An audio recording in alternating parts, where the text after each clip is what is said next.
An elderly woman, abandoned by her own family, buys a condemned house for just $15 and discovers a hidden room no one has opened in 60 years. At first, it seems like nothing more than a forgotten past.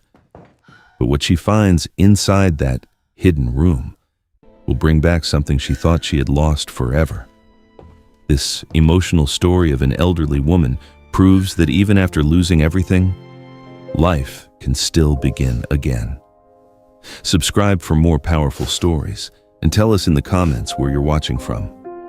There was a woman named Rose Whitaker, 73 years old, who used to believe that a lifetime of love meant something permanent, that if you gave everything to your family, you would never end up alone.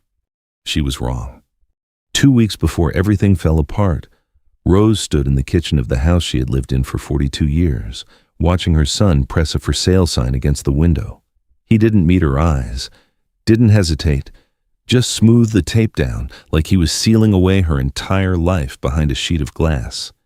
In her hands, she held a faded mug that read, "World's Best Grandma," a gift from children who no longer called. The piano in the living room, the one she had taught on for decades, was already gone, sold without asking, like it never mattered. By Friday, the house was no longer hers. By Saturday, neither were her children. And by Sunday morning, Rose sat alone in an old sedan, counting $287 in worn bills with trembling fingers. That was everything she had left of a lifetime. No plan, no destination, no one waiting. She turned the key, stared down the empty road ahead, and chose to drive east. Because sometimes, when everything is taken from you, the only direction left is forward. Rose Whitaker didn't remember much about the first 3 hours of that drive east. The road stretched out in front of her in long, quiet lines, cutting through fields that looked like they hadn't changed in decades. She passed small towns with faded signs and empty storefronts, places that seemed to exist only because no one had bothered to erase them. She drove until the gas needle dipped low enough to make the decision for her. That's how she ended up in a town called Millhaven. It wasn't a place anyone planned to visit. A single main street, a hardware store with a hand-painted sign, a diner with cracked windows, and a church steeple that leaned just slightly to the left. The population sign said 200, but it looked like it hadn't been updated in years. Rose parked in front of the only place that seemed open, a diner called Mabel's Kitchen. Inside, it smelled like coffee and something sweet baking in the oven. A woman behind the counter, maybe in her 60s, glanced up and studied Rose for a moment before saying, "Sit down first. You look like you've been driving a long way." Rose hadn't realized how tired she was until she sat. The coffee came without asking. So did a slice of blueberry pie. "I don't have much," Rose said quietly, her fingers brushing the folded bills in her purse. The woman waved it off. "First-timers eat free," she said, like it had always been the rule. That was the first kindness Rose had been shown in days, and it almost broke her. While she ate, her eyes drifted to a bulletin board near the restroom. Old flyers, missing dog posters, handwritten notes, and one printed sheet that didn't belong with the rest. "County tax auction, Saturday, 10 a.m., 13 properties listed." Rose wouldn't have looked twice, except for the last line. 17 Willow Lane, Victorian residence circa 1890, condemned, minimum bid $15. $15 for a house. She let out a small breath, almost a laugh, but there was no humor in it, just disbelief. "That one," the woman behind the counter said, appearing beside her without a sound. "That's the old Halbrook place." Rose glanced up. "Why so cheap?" The woman shrugged. "Been empty longer than I've been alive. Folks say it's not right. Lights where there shouldn't be. Sounds when no one's inside." Rose looked back at the paper. A house no one wanted, a place no one would go, a place no one would take from her. "We don't have anywhere else to go," she whispered, more to herself than anyone else. The woman didn't respond. She didn't need to. The next morning, Rose found herself sitting in a row of metal folding chairs inside the county courthouse. The air smelled faintly of dust and old paper. About 30 people filled the room, locals, investors, a few curious onlookers. Rose sat in the back, her purse clutched tightly in her lap. Inside it was everything she had left. The auction moved quickly. Plots of land, broken down houses, empty lots. Bids came and went with casual ease, numbers tossed around like they meant nothing. Then the woman at the front adjusted her glasses and read the next listing. 17 Willow Lane, Victorian residence, approximately 4,000 square feet, condemned, no utilities, structural condition unknown, minimum bid, $15. A few people chuckled. Someone muttered, "That's the haunted one." And just like that, silence. No hands raised, no interest. The auctioneer waited a few seconds, already preparing to move on. And that's when Rose felt it. Not courage, not confidence. Something quieter than that. A kind of stillness that settles in your chest when you realize you have nothing left to lose. Her fingers tightened around the edge of her purse. $15 wouldn't fix her life. It wouldn't bring her children back. It wouldn't undo what had been done. But it might give her a place to stand. Her hand lifted before she could talk herself out of it. "I'll take it," she said. Her voice wasn't loud. But in that room, it didn't need to be. Every head turned. The auctioneer blinked. "Ma'am, you understand this property is condemned." Rose nodded slowly. "I understand." "There are no utilities, no guarantee of safety." "I understand." A pause. Then the woman gave a small nod. $15 to the lady in the back. The gavel came down with a soft crack. And just like that, Rose Whitaker, who had lost everything 3 days before, owned a house no one else in town would even look at. She stepped forward, signed the papers with a hand that trembled just slightly, and accepted a small, cold key placed into her palm. It didn't look like much, just a piece of metal. But as she closed her fingers around it, for the first time in days, it felt like something that belonged to her. Rose Whitaker didn't speak much on the drive to 17 Willow Lane. The key sat in her palm the entire time, cold, solid, real. It was strange how something so small could feel heavier than anything she had carried in years. The house stood at the very end of the street. Even from a distance, it didn't look like a place people forgot. It looked like a place people avoided. Tall. 3 stories. A narrow tower rising at the corner like it was still watching the town that had long since turned its back on it. The paint had peeled down to gray wood, and the porch sagged slightly to one side, as if it had grown tired of holding itself up. Rose parked at the curb and just sat there for a moment. Not out of fear, but because she realized this was hers now. No one could take it. No one could sell it out from under her. No one could tell her she didn't belong. She stepped out of the car. The gravel crunched under her shoes, loud in the silence. The front steps creaked beneath her weight, each one like a quiet warning. Still, she kept going. The key turned slowly in the lock. And then, the door opened. The smell hit her first. Dust, old wood, time. The kind of smell that doesn't come from neglect alone, but from years of being untouched. She stepped inside. Sunlight filtered weakly through a cracked window, cutting across the floor in pale lines. A grand staircase curved upward along the wall, still strong despite everything. The bones of the house were there. You could feel it. This hadn't been a ruin. This had been a home. Rose moved slowly from room to room, her fingers brushing against walls, furniture, anything that felt solid enough to remind her she wasn't dreaming. In the parlor, she stopped. There, in the far corner, sat something that didn't belong. A piano bench, just the bench. No piano. It looked placed, not abandoned. Carefully, she walked toward it and sat down. The wood creaked softly beneath her weight. She lifted the lid. Inside, nothing but dust and a folded piece of cloth. Rose closed it gently and rested her hands in her lap. Her fingers curled slightly, stiff from years of arthritis. Once, those hands had played music. Once, they had meant something. Now, they barely obeyed her. She didn't cry. Not yet. Not here. That night, she slept on the floor with a thin blanket, the house breathing around her in slow, unfamiliar sounds. The wind moved through the walls like a whisper. Floorboards shifted, something tapped faintly in the distance. But Rose didn't believe in ghosts. Not anymore. Life had taught her that the living could do far worse than anything unseen. It was sometime the next morning. When everything changed, she had made her way upstairs, step by careful step, her hand sliding along the railing for balance. The second floor was worn but ordinary. Bedrooms, old wallpaper, traces of lives that had ended quietly. But the third floor was different. The air felt still, too still. At the end of a narrow hallway, she stopped. There was a wall.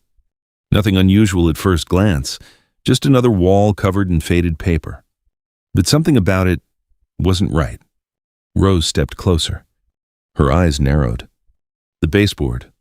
It didn't match the rest of the house. The pattern on the wallpaper just slightly off. She reached out and knocked on it. A hollow sound answered back. Not solid. Not real. Her heart began to beat faster, not with fear, but with something else, something she hadn't felt in a long time. Curiosity. Hope. She pressed her palm flat against the surface, and there it was. A faint, cold draft slipping through from the other side. There was space behind it. A room. Hidden. Forgotten. Waiting? Rose stood there for a long moment, her hand still against the wall, her breath slow and unsteady. She didn't know what was behind it, didn't know why it had been sealed, but something deep inside her whispered. This was the reason she had come here. Not the house, not the price, not the accident of a wrong turn. This? She stepped back slowly, her eyes never leaving the wall. "I'll come back," she whispered. Not because she was afraid to open it, but because some doors deserved to be opened with intention. And for the first time in a long time, Rose Whitaker felt like her life wasn't over. It felt like it had been waiting. Rose Whitaker didn't sleep much that night. Not because of the cold, not because of the strange sounds the house made when the wind pressed against its bones, but because of that wall. It stayed with her. The way it sounded when she knocked on it, the faint breath of air she had felt through the cracks. A hidden room, sealed for reasons she didn't yet understand. By morning, she had already decided. Some things in life you walk away from, and some things you open. This was one of them. She found an old hammer in the back of her car, left over from a life she no longer had. The metal was worn smooth from years of use, familiar, reliable. It felt good in her hand. Upstairs, the hallway seemed quieter than before, as if the house itself was waiting to see what she would do. Rose stood in front of the wall again. She hesitated just for a second. Then she raised the hammer and struck. The sound cracked through the silence, sharp and final. Plaster gave way, crumbling under the force. Dust fell in soft clouds, drifting through the narrow beam of morning light. She struck again and again. Each hit peeled back another layer of time. Behind the plaster was wood. Thin strips, old, fragile. She pried them away carefully, her breath slowing as the space behind them opened. And then she saw it. A door. A real door. Dark oak, solid, untouched. As if it had been waiting all these years for someone to find it again. Rose's hand trembled not from fear, but from something deeper. Reverence. She reached toward the handle. It didn't move. Locked. Of course it was. She exhaled slowly, her eyes lifting toward the frame above it, instinct guiding her in a way she couldn't explain. Her fingers brushed along the edge and stopped. There. Something small, cold, metal. A key. Hidden just above the door. Left behind on purpose. Rose stared at it for a long moment. Whoever sealed this room had never truly meant for it to stay closed forever. The key slid into the lock with a soft resistance. For a second, nothing happened. Then, a quiet click. The sound echoed in the hallway like a breath finally released after decades of waiting. Rose pushed the door open. The air inside was different. Cooler, still, not stale like the rest of the house. Preserved. Protected. Sunlight filtered through two tall windows, thin and golden, catching particles of dust that hung suspended like time itself had stopped moving. And in the center of the room, covered by a yellowed sheet, was a shape she recognized instantly. Her breath caught, slowly, carefully. Rose stepped forward.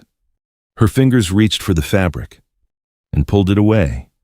The cloth slipped to the floor, and there it was, a grand piano. Black, elegant, untouched by time in a way that didn't make sense. It wasn't just an instrument. It was a presence. Something that had been waiting. Around the room, papers were everywhere. Stacked neatly, carefully placed, not abandoned but preserved. Rose picked one up. Sheet music. Handwritten. Line after line of notes, marked with careful precision. But something about them wasn't typical. The fingerings were different. Unusual. Designed? For a moment, she didn't understand. Then her eyes shifted to the small writing desk by the window. An envelope sat there. Centered. Deliberate. Her name wasn't on it, but it didn't need to be. To whoever finds this, Rose felt something tighten in her chest. She opened it slowly, careful not to tear the fragile paper inside, and she began to read. The words were simple, but they carried a weight that settled deep into her bones. A mother's voice, speaking across time. A daughter. A pianist. A girl who had once filled this room with music, until her hands failed her, until illness took her before the world ever had the chance to hear what she had become. But she hadn't stopped. She had adapted, changed the way music was played, rewritten it, for hands that couldn't do what they once could, for people who had been told it was over, for people like Rose. Her hands began to shake, not from weakness, but from realization. She turned back toward the piano. Slowly, she sat down. The bench creaked softly beneath her. Her fingers hovered over the keys. They looked the same as they always had. But they didn't feel the same anymore. For years, they had been a reminder of everything she had lost. Now, for the first time, they felt like something else, something unfinished. She placed her hands down gently, followed the markings on the page, adjusted her fingers the way the composer had intended, and pressed the first note. It wasn't perfect. It wasn't strong. But it was beautiful. The sound filled the room, soft and trembling, but alive. Rose played the second note, then the third. And suddenly, the silence that had lived in this house for 60 years was gone. Tears slipped down her face, but she didn't stop playing. Because in that moment, Rose Whitaker understood something she hadn't known when she first stepped into that house. She hadn't come here by accident. She hadn't lost everything. She had been led to a place where something broken could still create something beautiful. And as the music rose into the air for the first time in decades, it wasn't just the house that had been opened. It was her. The first time someone knocked on Rose Whitaker's door, she almost didn't answer. Not because she was afraid, but because she wasn't used to anyone coming anymore. For a long time, the world had gone quiet around her. No calls, no visits, no voices asking anything of her. Just silence. So when the sound came again, 3 soft knocks against the old wooden door, it felt unfamiliar, uncertain. She wiped her hands on a dish towel and walked slowly across the room. When she opened it, a woman stood on the porch, mid-40s, tired eyes, holding the hand of a young girl who looked like she wasn't sure she should be there. "Are you the piano teacher?" the woman asked. The words landed softly. Rose hadn't heard them in years. Not since before her hands had failed her, not since before everything had been taken away. "I used to be," she said quietly. The woman nodded, like she had expected that answer. "My daughter, her hand was injured last year. The doctor said she wouldn't be able to play properly anymore." The girl lifted her right hand slowly. 2 fingers were stiff, the joints locked in a way that told a story without needing words. "We've tried other teachers," the woman continued. "They all said the same thing." She paused. "Then someone told me about you, about the music in this house." Rose felt something shift inside her. Not fear, not doubt, something warmer. something that had been gone for a very long time. "Purpose! Come in," she said. The girl stepped inside carefully, like she was entering a place she didn't want to disturb. Rose led them to the parlor, where an old upright piano now stood, donated by a neighbor who had heard the music drifting through the open windows at night. It wasn't the grand piano upstairs. That one was something else entirely. Sacred, in a way Rose couldn't quite explain. This one was for learning, for beginning again. She sat down slowly, her fingers resting on the keys. "Let me show you something," she said. She pulled out one of the compositions from upstairs. The girl watched closely as Rose placed the sheet music in front of her. "These aren't like the others," Rose said. "They weren't written for perfect hands." She looked at the girl, not at her injury, but at her eyes. They were written for hands that remember, even when they've been told to forget. The girl swallowed. Rose guided her gently, adjusting her fingers into a position that felt unnatural at first, but possible. "Try this," she said softly. The girl pressed the first note. It wasn't perfect, but it was clear. She pressed another, then another. And suddenly, a melody began to form. Small, fragile, but real. The girl's eyes widened. Her mother covered her mouth with her hand. "No one told her she could do that," she whispered. Rose smiled just a little. They didn't know how. Word spread the way it always does in small towns. Quietly at first. A conversation at the diner, a mention at church, a story passed from one person to another. "There's a woman in that old house, the one people said was haunted. She's teaching piano again. But not like before. She's helping people who were told they couldn't play anymore." And just like that, the silence around Rose Whitaker began to change. Another student came the next week. Then two more. An older man with stiff fingers from years of farm work, a retired secretary whose arthritis had taken the strength from her hands. Each of them walked through the door carrying the same quiet belief that it was too late, that something had been lost for good. And each time, Rose sat them down at the piano and showed them otherwise. Her days began to take shape again. Mornings upstairs, in the hidden room, where sunlight poured through the tall windows, and she played Margaret's music slowly, learning it the way it had been meant to be learned. Afternoons downstairs, guiding others through those same notes. Evenings, she played for herself. Not to prove anything, not to impress anyone, but because for the first time in years, she could. One evening, as the sun dipped low and painted the walls gold, Rose sat alone at the grand piano upstairs. Her fingers moved across the keys not perfectly, not effortlessly, but honestly. Each note carried something deeper than technique. It carried understanding, loss, time, and something else. Something that hadn't been there before. Gratitude. She paused, her hands resting lightly on the keys. For a moment, she closed her eyes, and in that quiet space, she realized something that changed everything. She hadn't lost her life.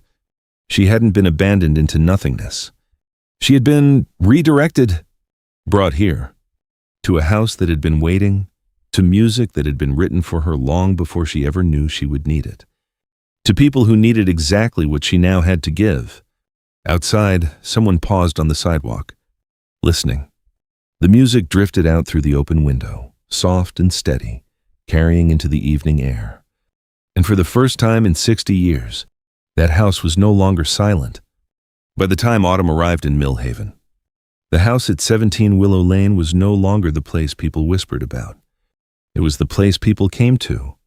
Every afternoon, the sound of piano drifted through the open windows, sometimes hesitant, sometimes confident, but always honest.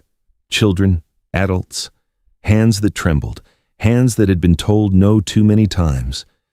And in the middle of it all was Rose Whitaker. She moved slower now than she once had. Her hands still ached in the mornings. Some days, the stiffness came back stronger than others. But something inside her had changed. She no longer measured her life by what she had lost. She measured it by what she could still give. One afternoon, as she was finishing a lesson with the young girl, the one with the injured hand, there was a car that pulled up outside. A black sedan. Too clean, too polished, It didn't belong on that street. Rose noticed it through the window, but said nothing. The girl finished her piece, the final note hanging softly in the air. "That was beautiful," Rose said. The girl smiled, something she didn't do often when she first arrived. And that alone was enough to make everything worth it. The knock came just as the lesson ended. Different from the others. Not hesitant. Not unsure. Confident. Familiar. Rose felt it before she even reached the door. That quiet shift in her chest. The kind that only comes when the past decides to return. She opened it. And there he was. Her son, Daniel Whitaker. He looked older than she remembered. Not in years, but in something else. Something heavier. Regret, maybe. Behind him stood a woman in a blazer, holding a folder against her chest. Professional. Distant. Out of place. "Mom," Daniel said. The word sounded strange in his mouth, like something he hadn't used in a long time. Rose didn't step back to let him in. "Not yet." "What are you doing here?" she asked quietly. Daniel glanced past her, into the house. He could hear the faint echo of piano from upstairs. "I heard about the place," he said, "about the music, the articles, the people coming here." "Articles?" "Of course. Good things had a way of spreading faster than the truth ever did." "I didn't think you'd come for the music," Rose said. The woman beside him shifted slightly. Daniel exhaled. "There's an opportunity here," he said. There it was. Not an apology. Not "I'm sorry." An opportunity. They sat at the kitchen table. The same table where Rose now drank her coffee in the mornings, where students sometimes waited nervously before their lessons. Now it felt different. Colder? The woman opened her folder, sliding out papers. "This property," she began, "given its history and recent attention, could be classified as a heritage site. With proper development, it could be worth a significant amount." Rose didn't look at the papers. She looked at her son. And Daniel leaned forward slightly. "We could sell it," he said. "Split the money. Get you somewhere comfortable. Safe." "This place," he gestured vaguely around the room. "This isn't sustainable." Rose was quiet for a long moment. She studied his face the way she used to when he was a boy, looking for something real behind the words. But all she saw was distance. "Do you remember the piano?" she asked suddenly. Daniel frowned slightly. "What?" "My piano," she said. "The one in the living room." He shifted in his chair. "Mom, that was years ago." "You sold it," she said. Not angry. Not loud. Just true. The room went still. "You told the movers to deal with it." Daniel didn't respond. "You didn't ask me," Rose continued. "You didn't even look at me." Her hands rested on the table, the fingers slightly bent, marked by years of pain. "I stopped playing because I couldn't," she said softly. "Not because I didn't love it." The woman with the folder closed it quietly. She knew this conversation had nothing to do with property anymore. Rose leaned back slightly. "This house," she said, "is not for sale." Daniel opened his mouth. She raised her hand gently. "I'm not finished." Her voice didn't rise, but something in it made him stop. "There's a girl who comes here twice a week," she said. She was told she'd never play again. She paused. Yesterday, she played a piece from start to finish without stopping. Daniel looked at her, unsure where this was going. "There's a man who worked his hands to the bone for 40 years, she continued. "He cried the first time he played a full chord." Her voice softened. "And there's me." Silence. "For 5 years, I believed my life was over," she said, "that everything that mattered had been taken from me." She looked at him now. Not with anger. Not with blame. But with something far more powerful. Clarity. I was wrong. Upstairs, a student began to play. The notes floated down through the floorboards, soft, imperfect, alive. Rose let the sound fill the space between them. "This house gave me back something I thought I'd lost forever," she said. She folded her hands gently. "I won't sell that." Daniel stood up slowly. For a moment, it looked like he might argue, might push harder. But something in the room had shifted. Something he couldn't control. The music, the life inside these walls.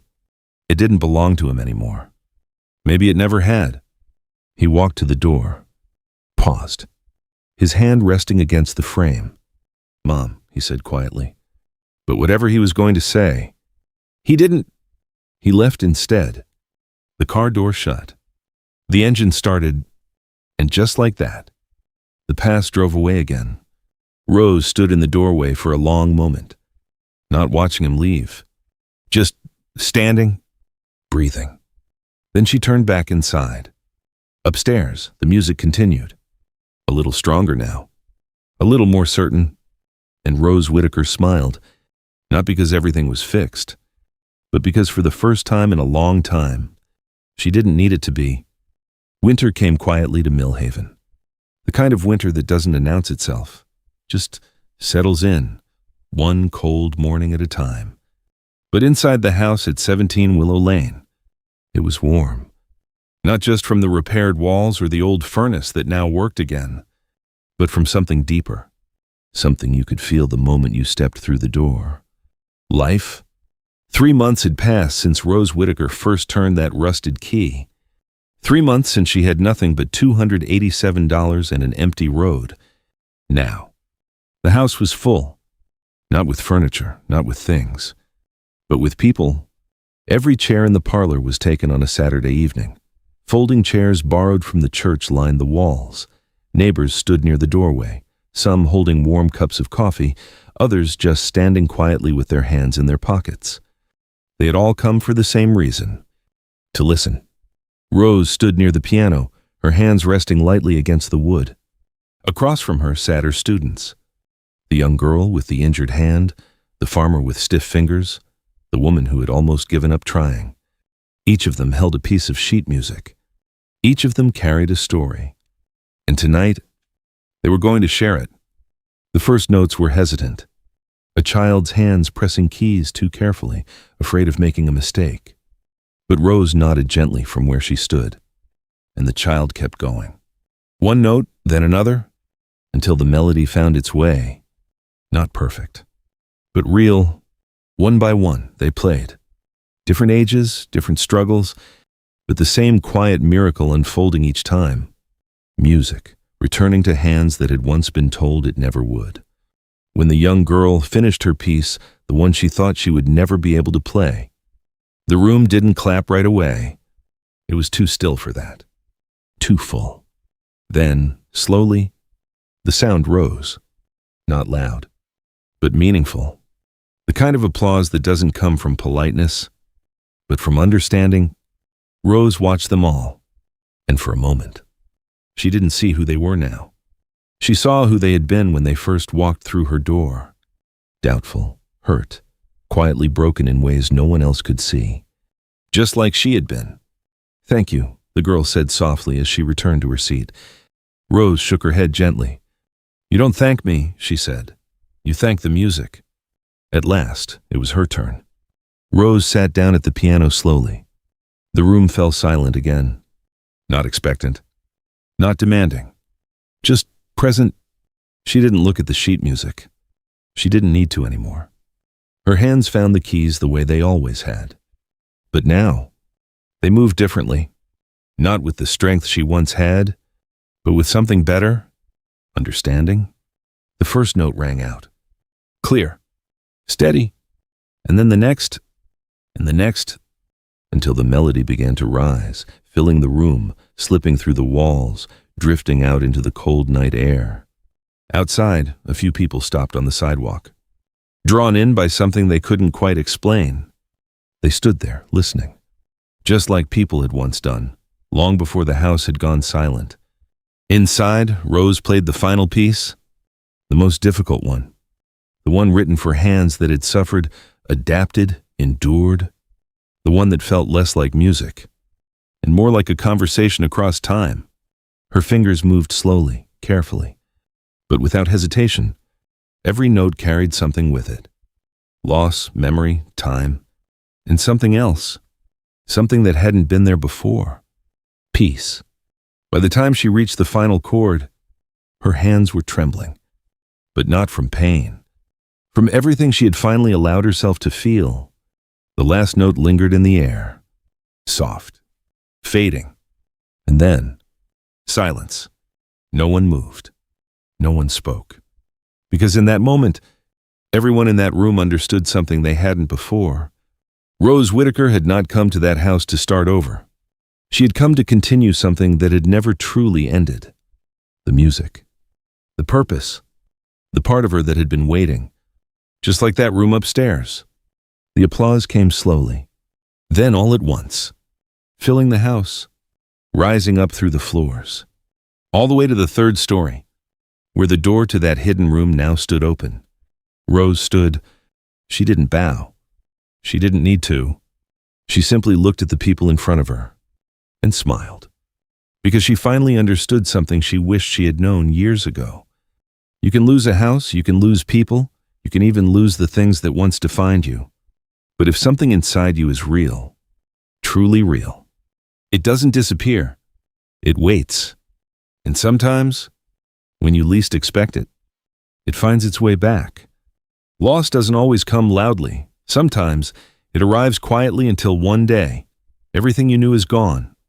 But the truth is, your purpose doesn't disappear with it. It waits.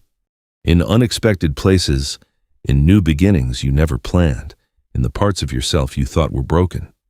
And sometimes, the very thing that hurt you the most becomes the reason you can help someone else heal. If you feel like it's too late, it's not. You don't need your old life back. You just need a new starting point. One step, one small action, one reason to keep going. Because something in your life right now is still waiting for you to find it. If this story moved you, subscribe for more real stories that remind you it's never too late to begin again. And tell me what's one thing in your life you thought you lost, but might still be waiting for you.